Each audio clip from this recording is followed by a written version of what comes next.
I opened the bedroom door and forgot how to breathe. There she stood, my younger sister Isla, twirling in my after-party wedding dress, the one I spent 3 months choosing, the one James loved instantly. My grandmother's diamond earrings sparkled on her ears. My heirlooms. Behind her, my parents smiled like they approved. No guilt, no apology, just Isla stealing my moment again. For 37 years I stepped aside, gave in, kept quiet, but not this time. This time something in me cracked. And what poured out was fire. They didn't just try to ruin my wedding, they tried to erase me.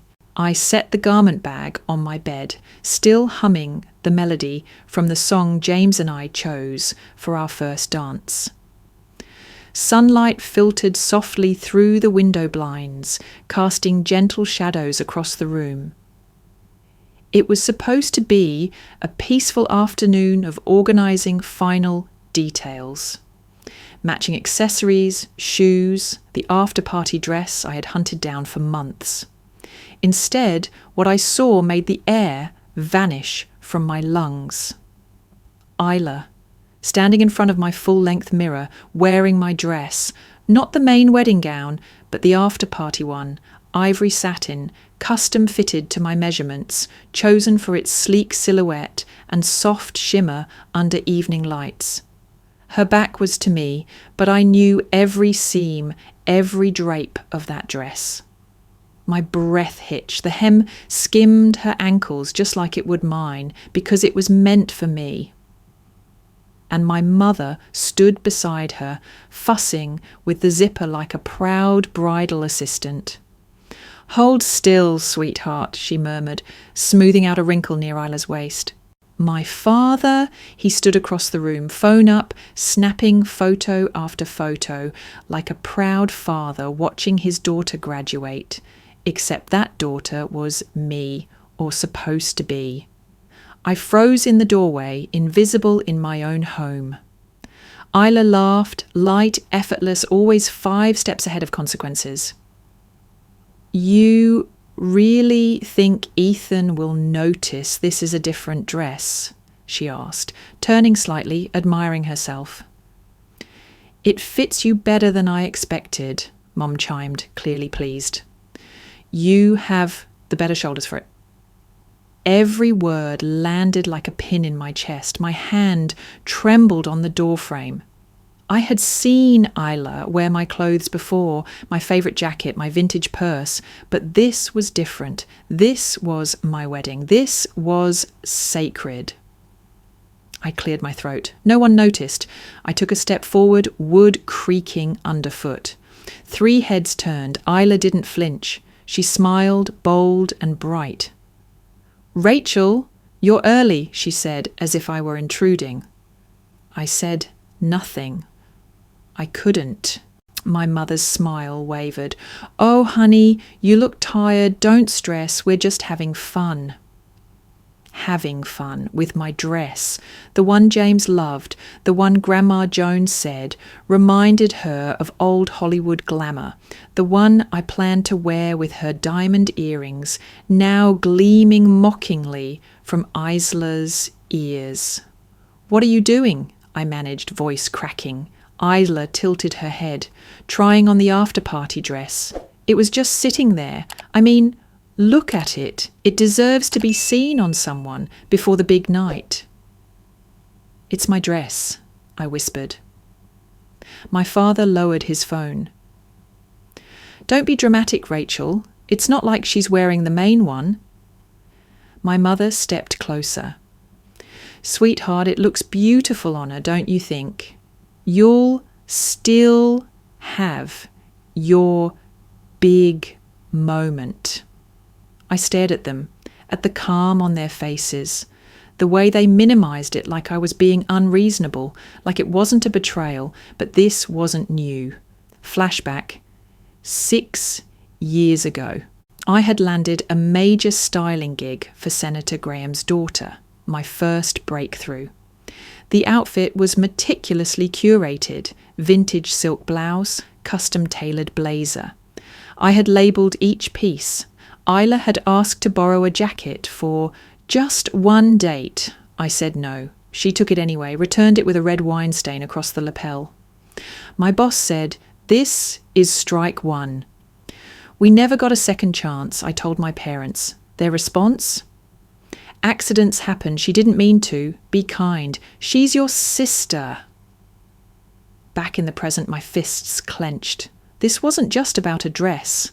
This was every time I swallowed my anger, every time I let them take, every time I watched Isla shine while I stood in the shadows. But this time, something cracked open, and I was done being silent. "Take it off," I said, my voice low but unmistakably firm. The air in the room tightened. Isla blinked, then laughed like I'd just told her a bad joke. "You're kidding, right?" she said, turning back to the mirror, adjusting the straps like she was in her own private fitting room.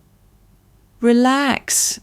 It's not like I'm getting married in it." "I said take it off," I repeated louder now, "and give me the earrings." That got everyone's attention.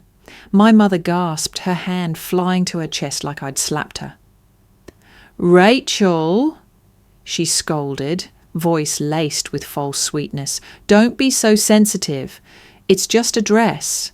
Your sister only wanted to see how it looked. You're being overly dramatic." "Yeah," Isla added, spinning to face me. "God, Rachel, you always make everything about you. I was just playing around." I stepped forward, ignoring the nausea rising in my throat. "Those earrings belonged to Grandma Joan. She gave them to me for my wedding, not for some game of dress-up." "Don't talk to your sister like that," Dad interjected, stepping between us. "You're ruining a nice moment. Isla's just trying to feel included." "Included?" I snapped, the words stinging. "In what? My wedding? My dress? My memories?" "You've always been so territorial," Mum sighed. You know Isla's been feeling insecure since her breakup. Can't you show a little compassion?" Something inside me broke. "For 37 years, I said, each word like stone. "I've stepped aside. I've given up clothes, time, opportunities, peace, just to keep her happy. And she still takes. And you let her." The room went quiet. Isla's mouth twitched. I looked her dead in the eye. "Not this time," she sneered. "Fine. I didn't want your boring dress anyway." She reached behind her, yanking at the zipper with deliberately rough hands. "Stop," I said quickly, stepping in. "Let me do it. You're going to tear it." I unzipped the dress myself, my fingers trembling. When she was out of it, she shoved it into my arms like it was trash. Then she unclasped the earrings, dropping them into my palm with enough force to sting. My father scoffed. "You didn't have to make a scene." I turned to him. "I wouldn't have to if any of you had respected me for even 5 seconds. Nobody spoke. Rachel turned and walked out of the room, the dress bundled against her chest like armour. Her steps echoed down the hallway the moment she crossed the threshold into her own space. She shut the door and exhaled, like she'd been underwater. Her heart thundered. Not just from anger, but clarity. The kind that comes when the fog lifts and you realise the pattern you've lived in all your life. She hung the dress carefully in her closet, fingers smoothing over the silk like it was sacred. Then she heard it. A voice, muffled through the door. Her father's. "We have to do something. Isla's the star here. This was supposed to be her moment too." Her mother responded, quieter but audible. "She always makes things difficult. Rachel's always been so rigid." Rachel's stomach turned. This wasn't a moment of misunderstanding. This wasn't heat of the moment chaos. It was a plan. She sat on the edge of her bed, staring at the closed door, memories flooding back in pieces. The jacket Isla ruined, the clients she lost, the birthday parties where Isla's drama stole the spotlight, the holidays where her accomplishments were ignored for Isla's tears. They didn't just excuse Isla, they enabled her. Her mind raced through every moment where she had convinced herself it was just bad timing, just miscommunication, just one more thing to let go. But it was never random. It was always Isla first. And now they were trying to do it again, with the one thing she had left, her wedding. Rachel sat up straighter, spine stiffening with purpose. They thought she would crumble. They forgot who they raised. 3 days later, Rachel was folding linen napkins into precise triangles when the doorbell rang. She checked her phone. No scheduled visitors. Ethan hunched over his laptop on the couch, looked up. Expecting anyone? She shook her head, already on her way to the door. When she opened it, her stomach dropped. Her parents. Both stood smiling too widely, like they were trying too hard to act normal. Her mother held a large leather binder. Her father gave a single wave and brushed past her, stepping into their living room like he owned the place. "We brought the family wedding planner," Mom announced, patting the binder like it held divine truth. "Just a few updates to help everything run smoother." Rachel stepped aside warily. "We already have a planner." "Well, we thought it would be helpful to consolidate everything," her father said, pulling out their dining chairs. Mom laid the binder open across the coffee table, covering Rachel and Ethan's neatly organized spreadsheets. Ethan stood. "We've actually finalized most of the decisions already." Mom smiled tightly. Yes, of course, we just made a few enhancements." She flipped to a page titled Bridal Party. There, in bold font and underlined, was a new addition.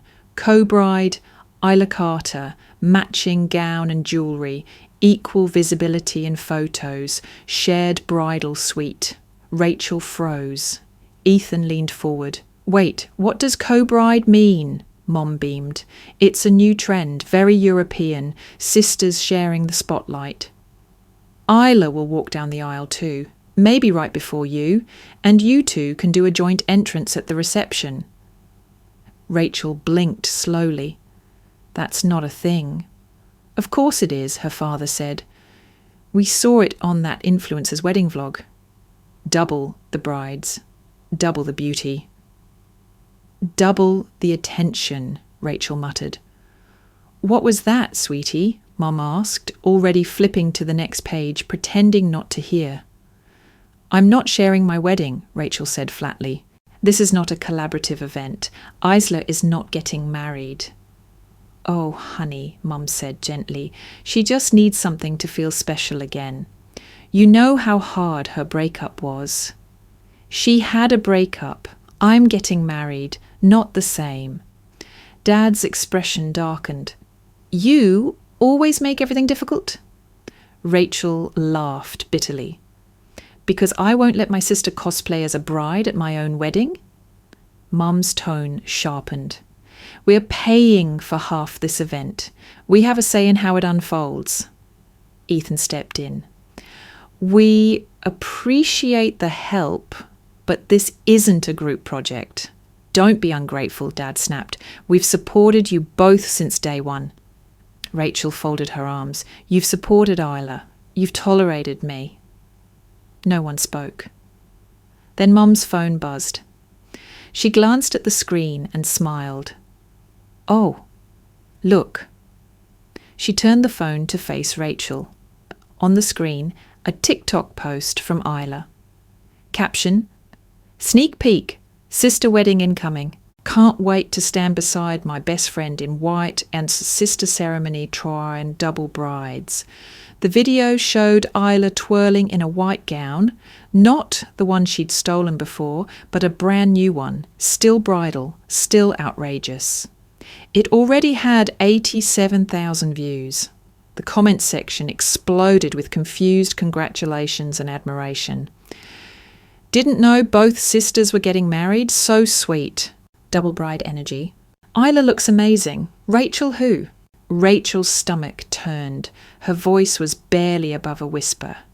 She posted this without asking me. She was just excited, Mum said, brushing it off. It's going viral. That's a good thing, right? Rachel turned to Ethan, who looked as shell-shocked as she felt. Her voice trembled, but she didn't back down. No, this isn't happening. Isla is not a bride. This is my wedding. Her father stood, crossing his arms. Then maybe you should find someone else to pay for it. And just like that, the veil dropped.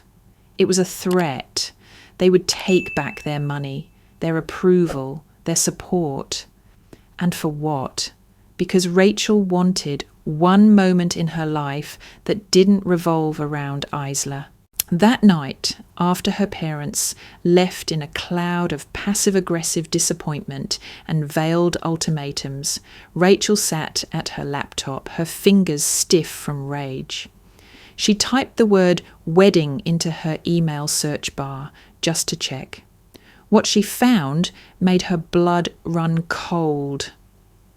Dozens of threads between her mother and the venue coordinator.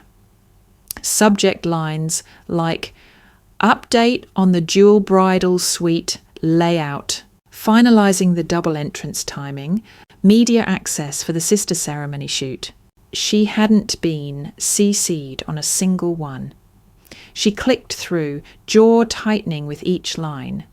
There were detailed notes about equal screen time for both brides, a floral arch adjusted to accommodate dual standing positions, and even instructions for the photographer.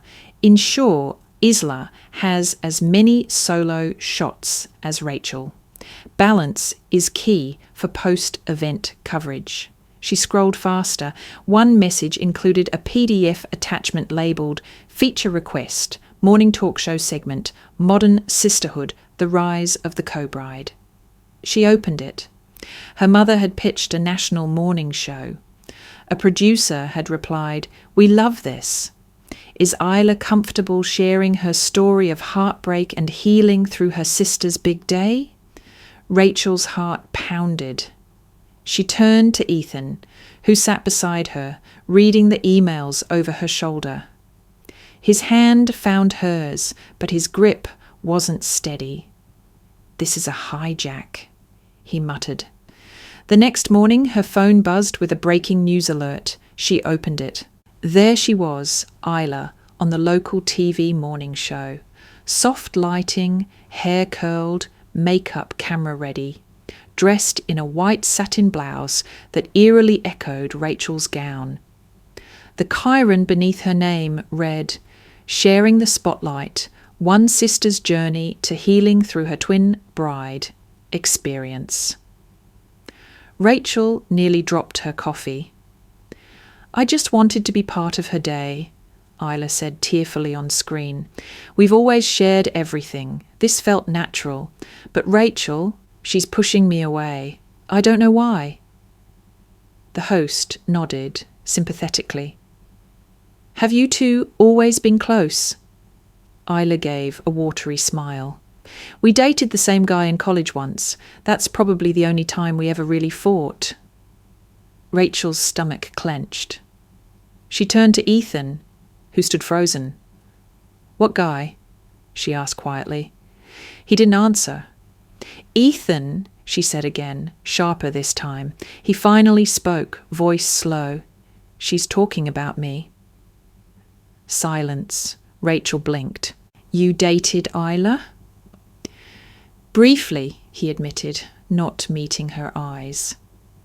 We were friends in college, went out a few times. It didn't last. I didn't think it mattered." "You didn't think it mattered?" she echoed, heart hammering. "You didn't think it mattered that the woman trying to take over our wedding was your ex?" "I didn't think she was trying to take it over," he snapped, then softened immediately. "I thought it was just, family chaos. I didn't think she'd go this far." Rachel turned back to the screen. The host's voice floated into the living room again. "So, what do you hope will happen next?" Isla's eyes shimmered with rehearsed vulnerability. "I hope Rachel remembers we're sisters first, that we can walk down that aisle together." Rachel clicked the TV off. The silence was louder than the interview. She walked to the window, gripping the sill so hard her knuckles went white. "She's not just crashing my wedding," she said finally. "She's rewriting the entire narrative." "And they're letting her." Ethan stepped closer. "What do we do?" She turned, her eyes clear now. "We take it back." The next afternoon, Rachel drove through winding Pasadena streets, her hands gripping the steering wheel like it was the only thing tethering her to reality. She hadn't called ahead. Grandma Joan never needed a warning. Her apartment was always open, always warm, always the opposite of every place Rachel had ever lived under her parents' roof. The moment Rachel stepped inside, the familiar scent of cinnamon, old paper, and garden roses wrapped around her like a blanket. Joan sat at the small kitchen table, flipping through a well-worn photo album. Her eyes lit up when she saw Rachel. "Baby," she said, reaching out, "you look pale." Rachel collapsed into the chair across from her, the exhaustion finally catching up. "You have no idea." Joan patted her hand. "Actually, I might," Rachel exhaled slowly. "They're trying to make Isla a co-bride." Joan's face didn't shift. "I know." "You know?" "She's been bragging to the church ladies for weeks. Even showed them a mock-up invitation with her name next to yours." Rachel blinked, stunned. "Why didn't you say anything?" "I was hoping it wouldn't come to this, but you deserve the truth." Joan stood, her knees creaking, and shuffled over to a cedar chest at the foot of her bed. With some effort, she lifted the lid and pulled out a folder. "What is that?" Joan handed it to her. "Legal documents. I meant to show you years ago, but... life." Rachel opened it carefully. On top was a deed. To Joan's house. Her name was on it. "Wait, this says I'm a co-owner." Joan nodded. "Since your 25th birthday, I added you to the title. I didn't want your parents to claim it if something ever happened to me." Rachel flipped through the rest. Trust documents, a living will, executor paperwork. All listing her name. Not Isla's, not her mother's, just hers. "You're the only one who's ever seen them for who they really are," Joan said softly. "You've been the strong one, even when they made you feel small." Rachel's throat tightened. "Why me?" Joan's eyes grew distant. "Because I made the same mistake. I let your mother trample her sister's wedding too." Rachel's eyes widened. "What?" "It was 1983, Louise's wedding. Your mum showed up in white, insisted on standing next to her in every photo. Said it was their sister bond. Sound familiar?" Rachel leaned back, stunned. "Your grandfather sided with your mum, said Louise was overreacting. She and your mother haven't spoken in 30 years.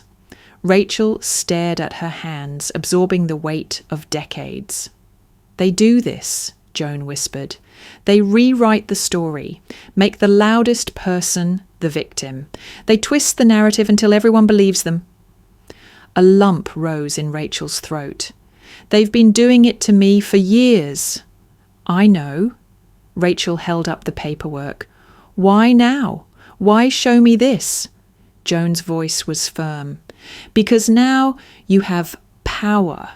You can stop the cycle." Rachel exhaled, a shaky sound. The house, the trust, legal control. It wasn't about money, it was about leverage, security. Joan reached for her hand again. "You're not powerless, Rachel. You never were. They just made you believe that." For the first time in weeks, Rachel felt something return. Something like clarity. She wasn't just a bride being pushed out of her own wedding. She was a woman reclaiming her name. By the time Rachel got back to her apartment, something in her had shifted. She didn't cry. She didn't scream. Instead, she opened her laptop and began a spreadsheet. Ethan joined her at the kitchen table. "Are we doing this?" She nodded. "We're paying for everything ourselves." He looked relieved. "I've been running numbers.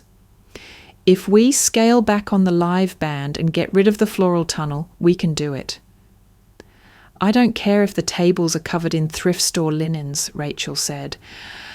"As long as Isla's not standing next to me in a white dress," he smiled. "Deal." The next morning, Rachel called Sarah, her maid of honor and, conveniently, a practicing attorney. When Sarah answered, her voice was sharp with caffeine and fury. "I saw the talk show. I've got notes. Also, I hate your sister." "Join the club," Rachel replied, pacing the kitchen. "I need legal help." "Name it." Rachel explained everything.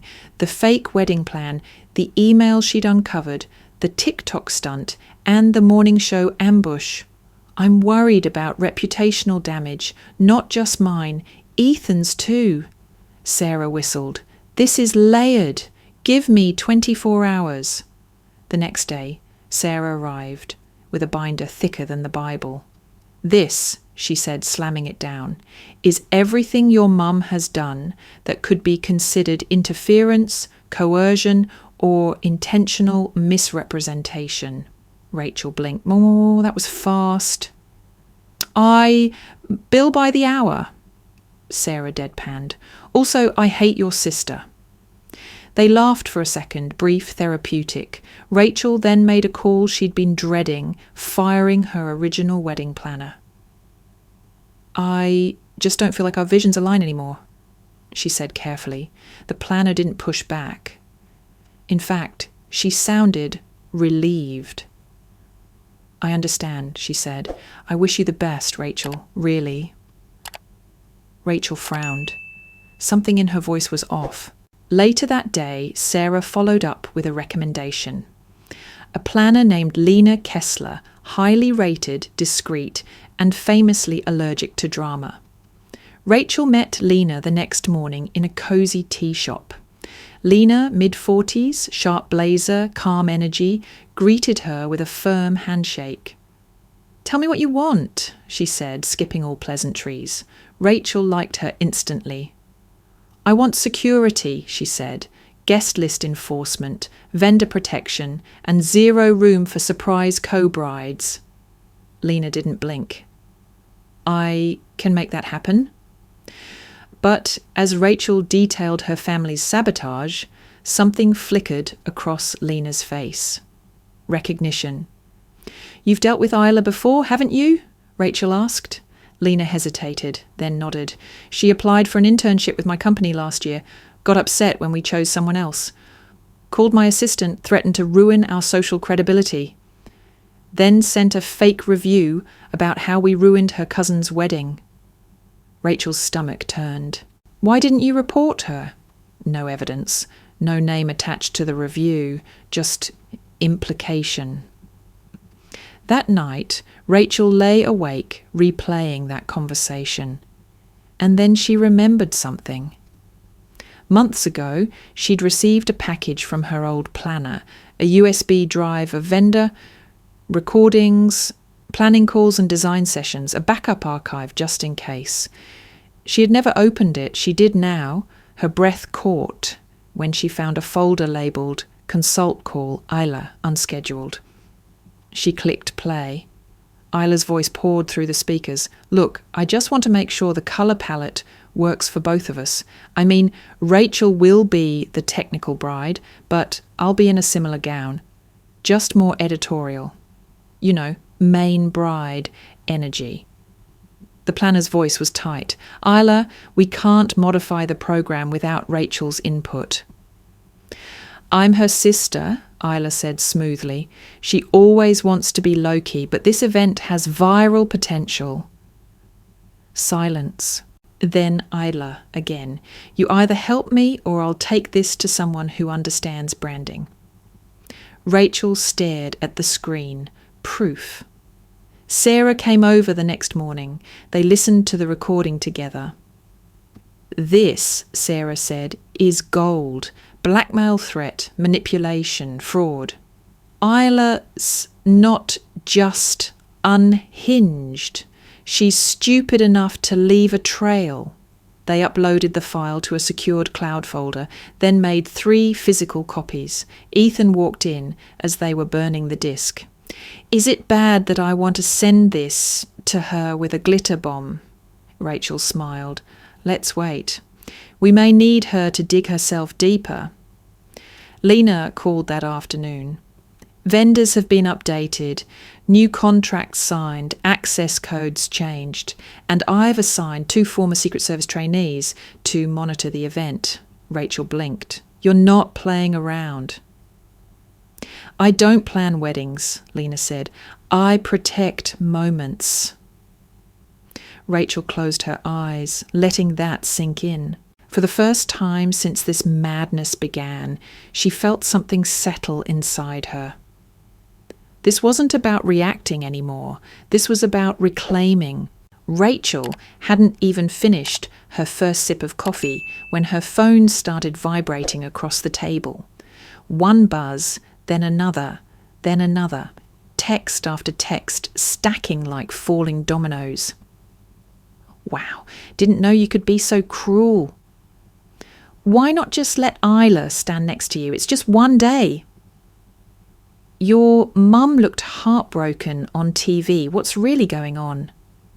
She stared at the screen, confused, then saw the link one of her cousins had sent. Isla Carter breaks down in emotional interview. My sister doesn't want me at her wedding. The headline glared at her. Her stomach dropped. She clicked the video. There was Isla, sitting on the same morning talk show as before, but this time with tears streaming down her perfectly made-up face. The studio lights made her eyes sparkle like diamonds. Her voice trembled. I just wanted to stand by her side, Isla whispered. We've always been so close. I thought sharing this day would be healing for both of us. The host leaned in, voice sympathetic. And she said no? Isla nodded, dabbing her eyes delicately. She said I was trying to steal her spotlight, that I wasn't welcome. It broke my heart. Rachel's mouth fell open. Ethan stepped out of the bathroom, towel slung over his shoulder. What's going on? She turned the screen to him. He watched silently, jaw tightening. I never said that, Rachel whispered. I said she couldn't wear a wedding dress. I said she couldn't call herself a co-bride. That's not the same as telling her she's not welcome. Ethan sat beside her, pulling the phone closer. It doesn't matter what you said, he muttered. It matters what people think you said. As if on cue, her phone buzzed again. From studio manager. Please come in early today. We need to talk. Rachel felt the familiar chill of anxiety curl in her chest. At work, the atmosphere had changed. Normally, the design floor hummed with creativity and sharp commentary. Today the whispers were sharper, the glances lingered. Even Valerie, her assistant, seemed hesitant to speak. Rachel knocked on the glass door of her manager's office. Diana looked up. "Sit," Rachel sat. "I've had 5 clients call me this morning," Diana said, voice clipped.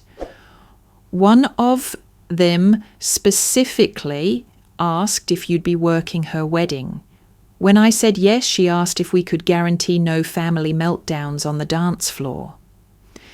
Rachel's mouth opened, but no sound came out. Diana leaned back. "This is not just gossip. This is business. Perception matters. You are part of our brand." Rachel nodded slowly. "I understand. I know this isn't entirely your fault, but you need to get ahead of this. Fix it. Quietly." "Or?" Diana's voice softened. "Or I'll have to place you on leave until the wedding is over. For optics." Rachel nodded again, this time more stiffly. "Understood." She left the office numb. By the time she got back to her desk, the anxiety had bloomed into full-blown self-doubt. She scrolled through the comments under Isla's interview. Typical bridezilla behaviour. "Let your sister have a moment. Selfish much? Wow, Rachel, just wow." She looked down at her hands, steady, polished, always in control, and wondered when things had slipped so far out of her grasp. She thought of Joan's voice. They twist the narrative until everyone believes them. And for a moment, she questioned everything. What if she was being selfish? What if Isla really was just trying to feel included? What if the world saw Rachel not as the wronged sister, but as the bitter, uptight villain? She closed her eyes and let the doubt sit heavy on her chest. But beneath it, beneath the shame and second-guessing, was something else. A flicker, not anger, resolve. Rachel didn't sleep that night. Instead, she sat in her living room with her laptop open, the screen aglow of emails, articles, and Isla's tearful face on every social media app she opened. It was everywhere, clips from the morning show, edits set to dramatic music, reaction videos dissecting the supposed jealous sister scandal. At 2:17 a.m, her phone buzzed. "Sarah, check Twitter, now." Rachel refreshed her feed, pinned to Sarah's profile in bold caps, "Receipts, when your sister tries to hijack your wedding." Bride bully.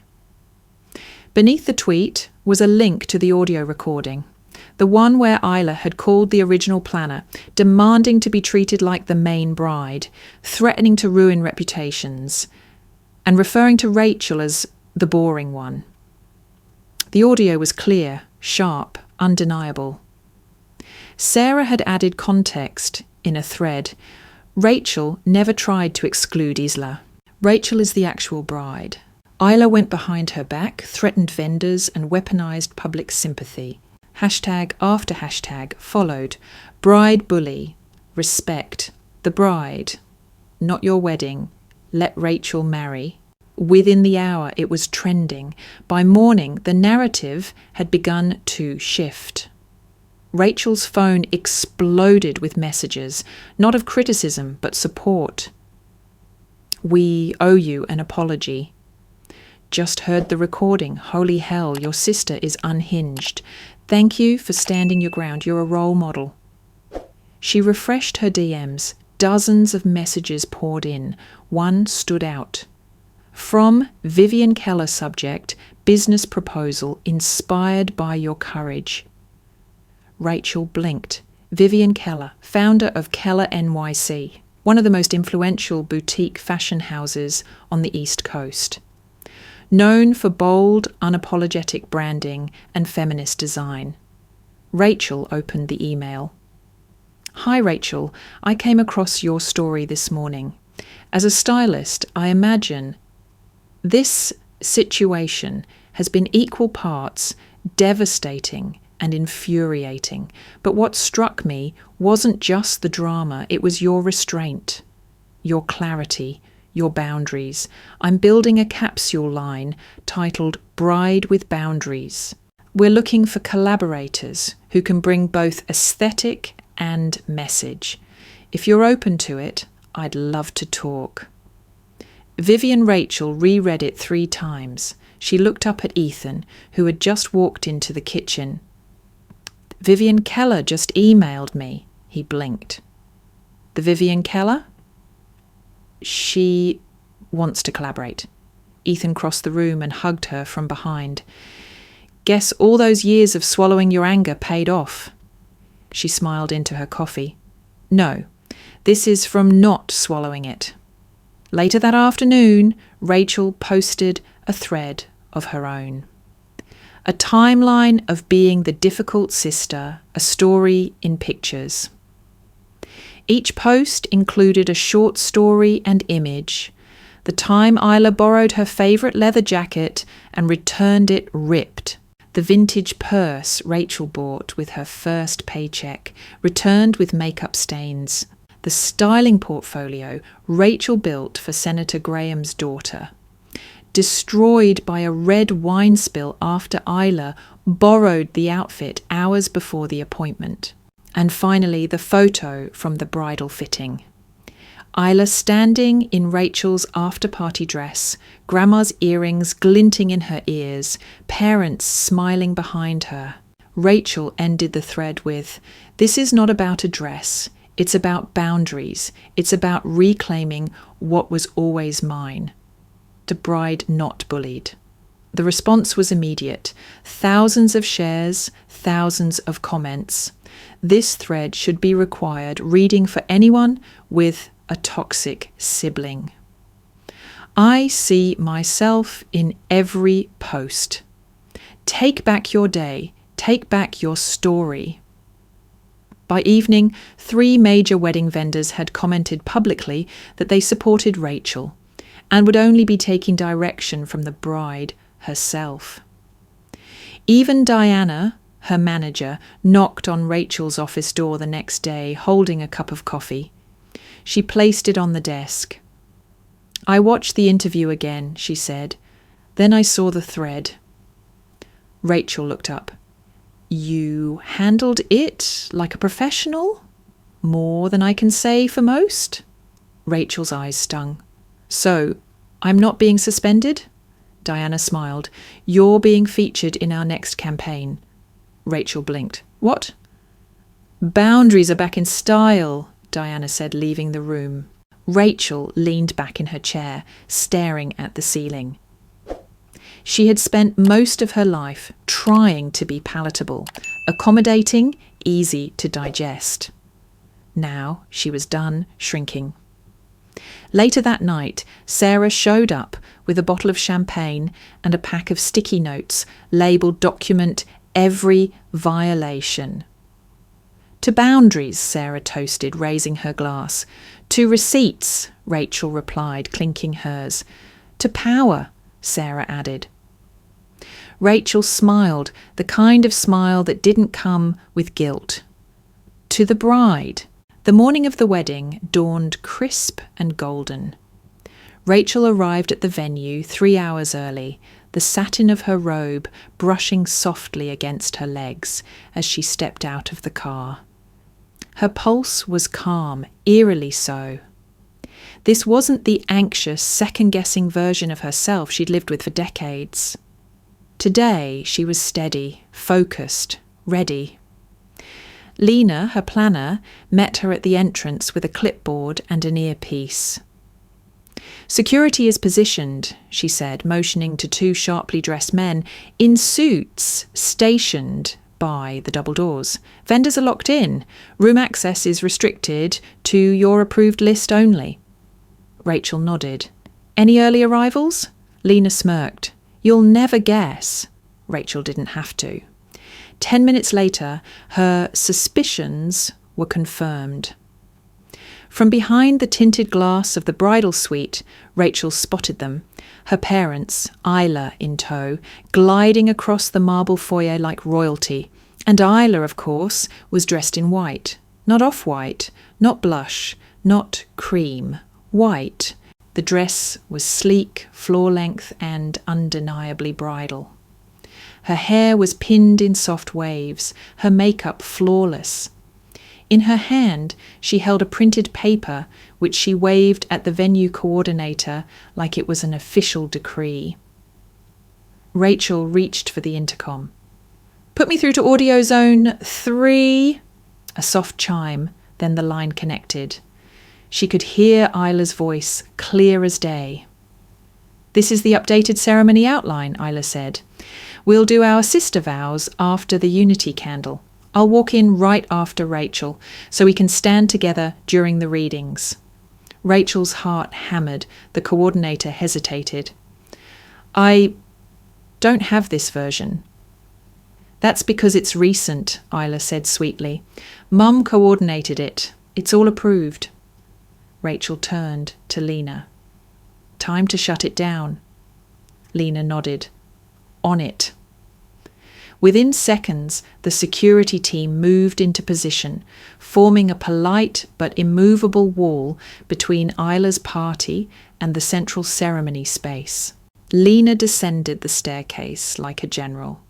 "Miss Carter," she said to Isla, "you're not on the access list for pre-ceremony coordination. I'll need you to wait in the family reception area."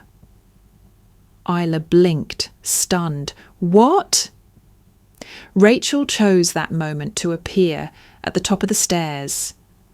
The sunlight behind her lit the silk of her robe like a halo. She descended slowly, each step deliberate.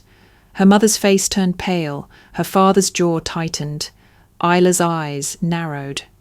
Rachel's voice rang out, clear and unwavering. "There is no sister ceremony, there are no sister vows." "But," Isla began. "You've had your moment," Rachel said calmly. "This one is mine." Her mother stepped forward, forced smile on her lips. "Darling, you're being hostile." "I'm being precise," Rachel said. "This is a wedding, not a therapy session." Her father's face flushed.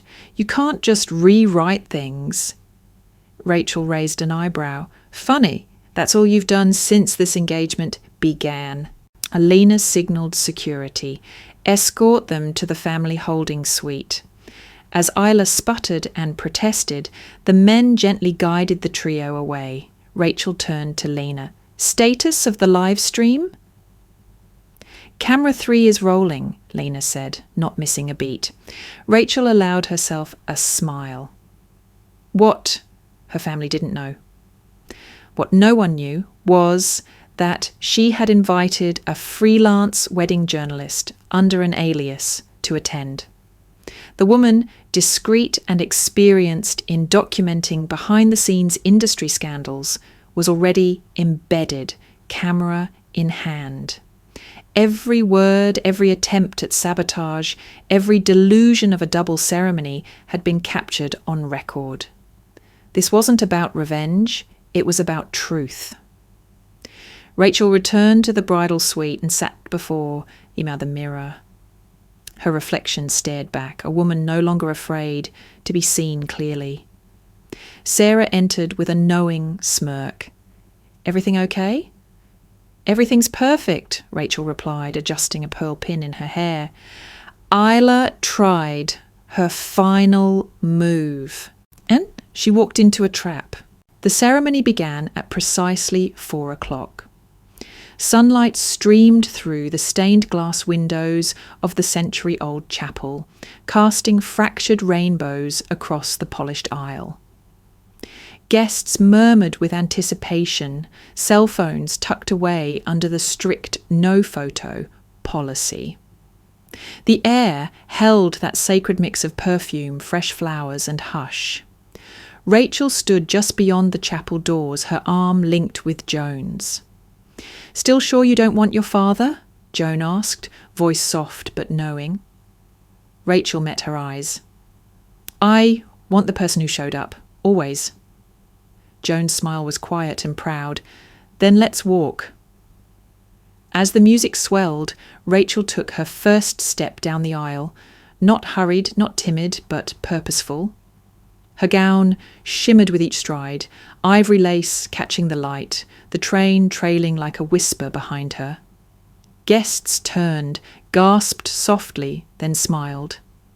Halfway down the aisle, Rachel caught sight of Isla, third row, far end, seated, dressed in cocktail-length white.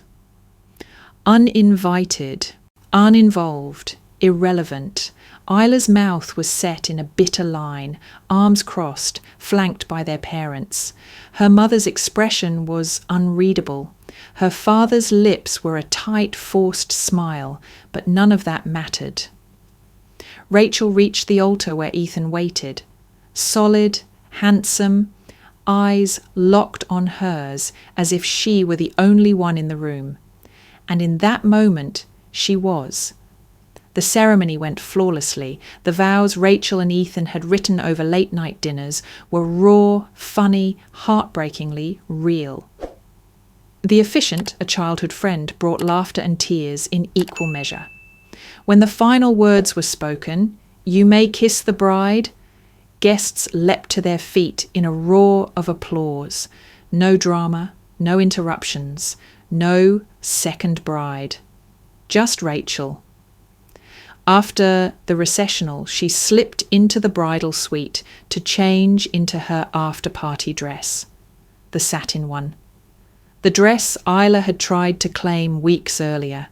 She slid it on like armour.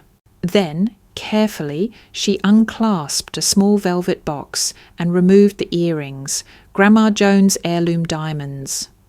They sparkled under the vanity lights, sharp and cold and beautiful.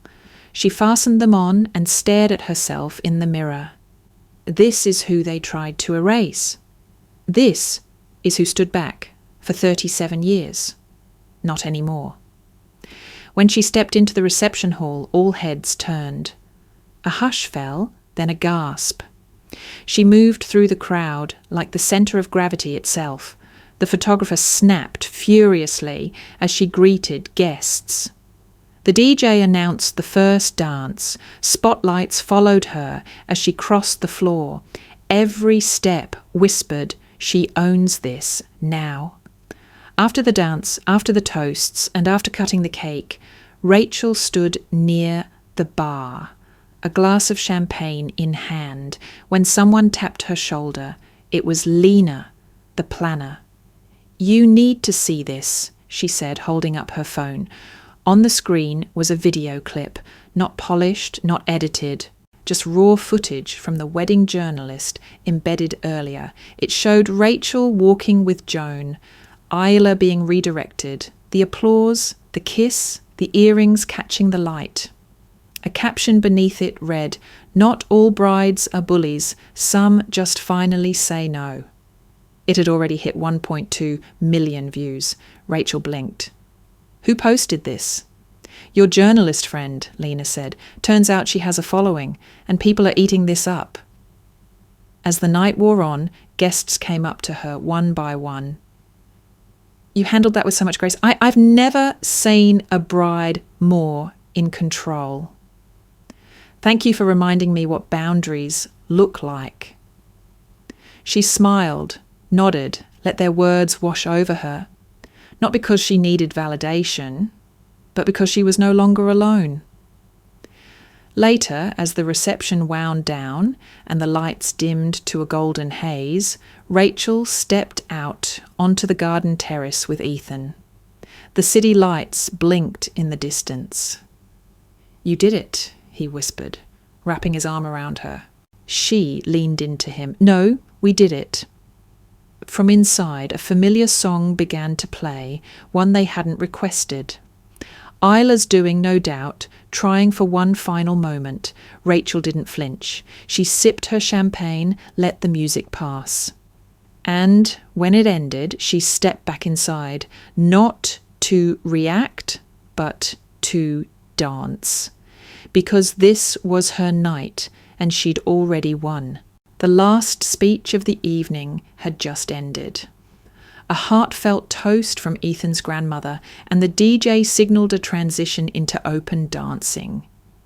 The crowd clapped warmly, glasses clinked, and Rachel felt the warm glow of finality settle over her like a blanket. She allowed herself a deep breath. And then she saw it. Out of the corner of her eye, Isla was moving toward the stage, her mother trailing behind her, both of them carrying wine glasses and forced smiles. Isla was gripping a folded napkin, notes, probably, and angling herself toward the microphone. Rachel stood instinctively, but Lena was faster. The planner intercepted them halfway, stepping in like a seasoned bouncer. "Ladies," she said politely but firmly, "the mic is closed for the evening." "We just want to say a few words," Isla chirped, her smile wobbling under pressure. "It's about family, about sisterhood." "Not on the bride's schedule," Lena cut in, voice calm but final. "Please return to your seats." Rachel caught Isla's expression as she was redirected. It wasn't anger, it was disbelief, like she still couldn't process being told no. The rest of the reception unfolded as planned. Guests danced, laughed, drank, but beneath the celebration, tension simmered. Rachel felt it coming before it arrived. As the last guests trickled out and the staff began clearing tables, her father appeared beside her, silent and grim. "Walk with me," he said. She didn't resist. They slipped into a quiet side room, lined with wine crates and flickering sconces. The door closed behind them with a soft thud. Her father exhaled slowly. "You embarrassed this family tonight," Rachel raised an eyebrow. "I upheld a boundary. You made your mother cry. She made a plan behind my back." His jaw clenched. "You should have handled this privately. I tried, repeatedly. Every time I did, you all ignored me." "This wasn't just your day," he snapped. "Weddings are about families." She met his glare with one of her own. "No? Weddings are about partnerships, and you've never treated mine with respect." He took a step forward. "You could have avoided all this. If you just let Isla have a small role." Rachel laughed, dry and bitter. "A small role? You mean co-bride? The dress, the press, the vows? That's not a role. That's a hijack. You've always been dramatic." "No," she said, voice low. "I've always been quiet. That's why you liked me better, until I said no." He stiffened.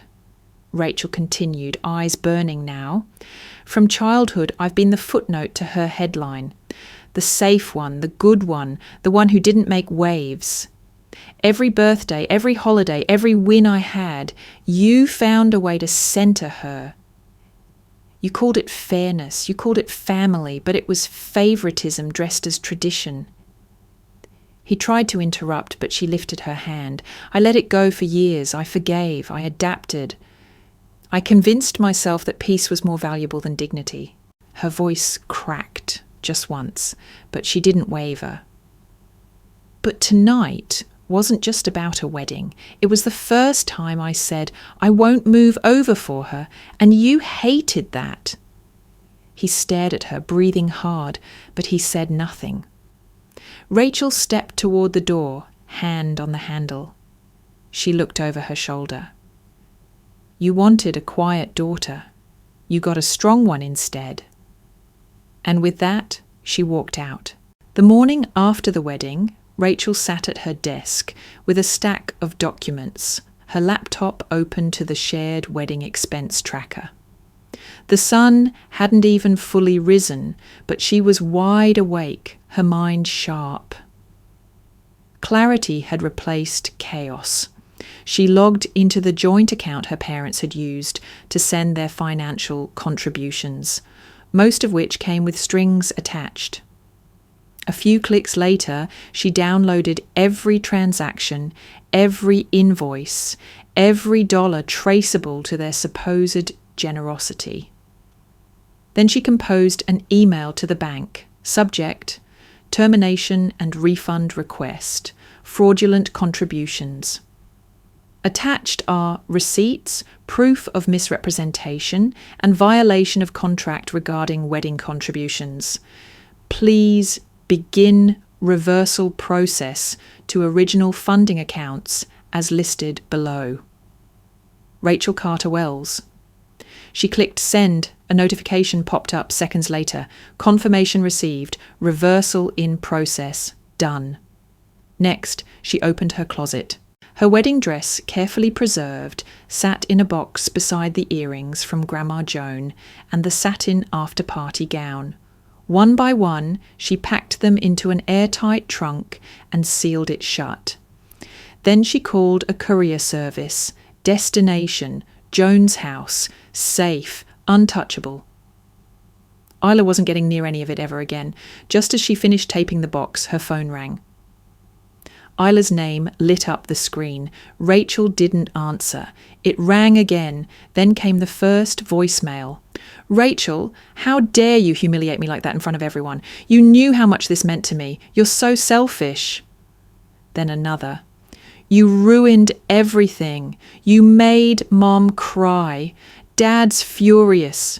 You're not the only one in this family. And another. You always do this. Hoard all the attention, act like the victim.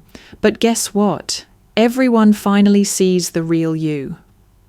Rachel stared at her phone, unmoved. Then the fourth call came. Not voicemail, actual call. She picked up. Don't hang up, Isla shrieked before Rachel could speak. I swear, if you don't fix this, I'll go back on television. Rachel cut in, her voice low but unshakable. This is the last time you call me, Isla sputtered. You think you can cut me out? I know I can, Rachel said, and I just did. A beat of silence. Rachel continued. You've stolen from me your whole life, time, opportunities, trust, and every time I let it go, told myself it wasn't worth the fight. But this time, my wedding, my marriage, you tried to take my future, and I stopped you. You're blowing this out of proportion, Isla hissed. Rachel's voice remained calm. No, Isla, I'm finally putting it in proportion. She paused, then added, and just so we're clear, that door you keep pushing open, it's locked now, permanently. Then she ended the call. No screaming, no theatrics, just finality. The silence afterward was louder than Isla's rage. That evening, Ethan came home carrying a small envelope. I've been meaning to give you this, he said, setting it on the table. Rachel raised an eyebrow. What is it? He shrugged. Something I wrote years ago. I didn't know when it'd be the right time to give it to you. I think now is right. She opened it slowly. The letter was handwritten on the same thick paper Ethan used for special occasions. The date at the top stunned her. 3 years ago. She began reading. Rachel, you'll probably never see this unless I really screw up or we really win. Maybe both. But I wanted to write it anyway. I see what you do, how you pour into others, how you let your sister take and still find a way to show up smiling. You deserve a day that's just yours. A life that's just yours.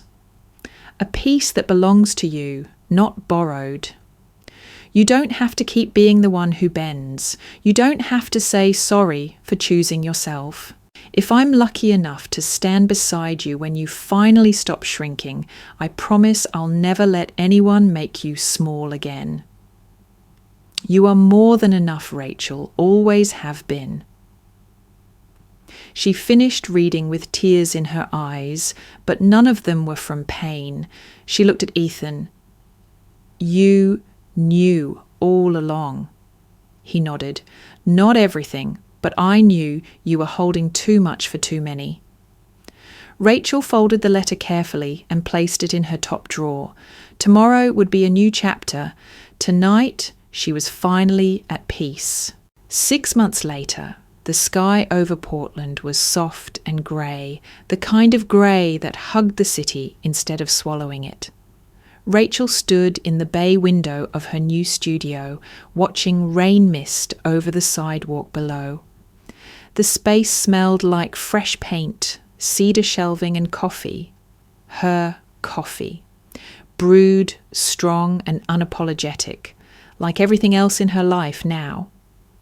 The sign outside read, "Carter Styling, Modern Elegance, Fierce Boundaries." Her phone buzzed beside the sketchpad she'd been marking up. It was a photo from Lena, a bride in Rachel's newest accessory line, structured silk gloves, minimal pearl drop earrings, smiling beneath a caption, "Styled with grace and grit by Rachel Carter Wells." She smiled and set the phone down.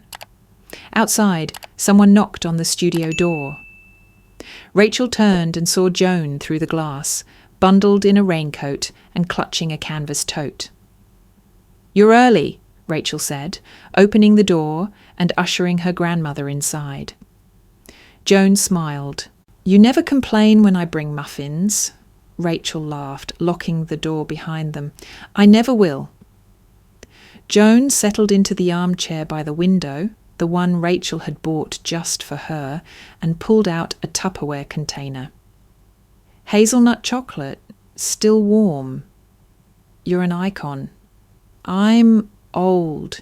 We get confused for icons." Rachel poured them each a mug of tea, then sat opposite her. Outside, the drizzle painted the world in soft focus. "I can't believe it's been 6 months," Rachel said. "I can," Joan replied. "You've built something. Not just this," she gestured at the studio, "but you." Rachel looked around at the space.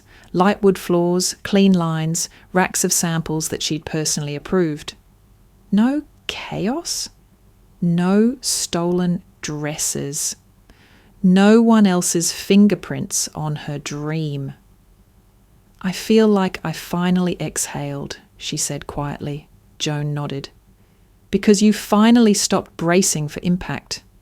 A soft knock interrupted them. Rachel opened the door again and found a courier holding a familiar square box, matte lavender with silver trim. Her maiden name handwritten across the top, Rachel Carter. No return address. She thanked the courier and carried it to the work table. Joan watched silently as she opened it. Inside was a journal. Purple leather, frayed along the edges, her childhood diary. She lifted it gently, thumbing through pages filled with looping, anxious handwriting. Each entry began the same way. "Isla took my... Mum said it wasn't a big deal. I feel invisible." And then near the centre, a small slip of paper folded into the binding. She opened it. A single line. "Maybe we were wrong." No signature, no apology. Rachel stared at it for a long time. "She's trying," Joan offered. Rachel didn't look up. "I don't need her to try." "No," Joan agreed, but it's a piece of the past you can stop carrying." Rachel slid the note back into the journal and closed it. She stood, walked to the corner bookshelf and placed it on the top shelf, not hidden, not centre stage, just there, not forgotten, not forgiven, just placed. Joan watched her, quiet. Rachel turned. "I used to think forgiveness was the only way to move on." Joan tilted her head. "And now?" "I think peace doesn't always require reconciliation. Sometimes it just needs distance and truth." Joan smiled. They spent the rest of the morning drinking tea, laughing over bridal horror stories, and rearranging the accessory wall. At noon, Joan left for her physical therapy appointment, and Rachel returned to her sketch pad. A few hours later, her phone buzzed again, this time a message from Vivian Keller. Feature confirmed. Style. Quarterly spring issue will spotlight the bride who said no. She texted back, "Thank you. Truly." Then she turned off her phone. She stood by the window again, watching a couple outside walk hand in hand under a single umbrella. Her reflection in the glass no longer looked like someone performing quietness. It looked like someone who had survived, someone who chose herself. The smell of rosemary and butter filled the air as Rachel basted the turkey one final time. The oven hissed as she closed it, warmth from the kitchen curling through every corner of their Portland home. Outside, orange leaves tumbled down the sidewalk like gold confetti. Inside, laughter echoed from the living room. It was her first Thanksgiving hosting, and everything felt right. Ethan moved around the kitchen with ease, arranging the serving dishes. Sarah was in the dining room, artfully layering napkins into shapes that looked like miniature fans. Joan, settled into her favourite armchair by the fireplace, was knitting something lavender and refusing to admit it was a gift for Rachel's birthday. Rachel topped off the wine glasses and paused to take in the moment. Not perfect, but peaceful. Her phone buzzed on the counter. She glanced at the screen. Mom, incoming call. The name glowed like a ghost. For a moment, she just stared at it. The memories came in flashes. Isla in her dress, her father's accusations, the voicemail threats. Then came Joan's hands holding hers, Ethan's steady presence, Sarah's sarcastic loyalty, family redefined.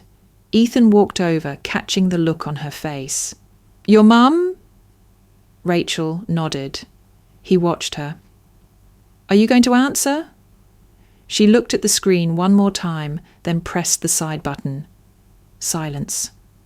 The ringtone stopped. Rachel smiled and placed the phone face down. "No," she said simply. "Today's for family." Ethan's hand brushed hers. "You sure?" She nodded. "The family I choose." The doorbell rang. 2 more friends arrived, arms full of pie and cider. The house filled with new voices, new warmth. They ate at a long table Ethan had built himself, mismatched chairs borrowed from neighbours. The food was homemade, imperfect, delicious. Conversation ranged from political debates to who'd win in a bake-off between Rachel and Sarah. Joan declared herself the only worthy judge. At one point, someone asked Rachel what she was most thankful for. She paused, setting down her fork. "I'm thankful I stopped apologising," she said, "and that I stopped trying to belong where I was only ever tolerated." The table went quiet for a second, then Sarah raised her glass. "To boundaries." Everyone laughed and echoed the toast. Later that evening, after the guests left and the leftovers were stored, Rachel stood at the kitchen sink, rinsing the last wine glasses. The window over the sink looked out over the quiet street, now blanketed with leaves. The soft glow of street lights turned everything gold. Joan entered the kitchen slowly, her slippers whispering across the tile. "You did good, baby," she said, wrapping an arm around Rachel's waist.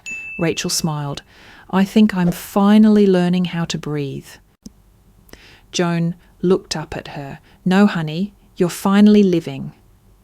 They stood there a while in the silence, the kind that felt full instead of empty. Eventually, Rachel moved to the living room, where Ethan had lit a few candles and turned on some soft jazz. She curled into the couch beside him, her head on his shoulder. Across the room, her phone vibrated again. Voicemail. She didn't check it.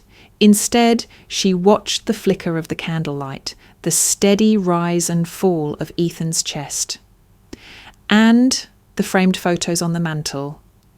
Her studio ribbon cutting, Joan at the garden, Sarah holding a bottle of champagne with a sticky note crown that read Mo for life.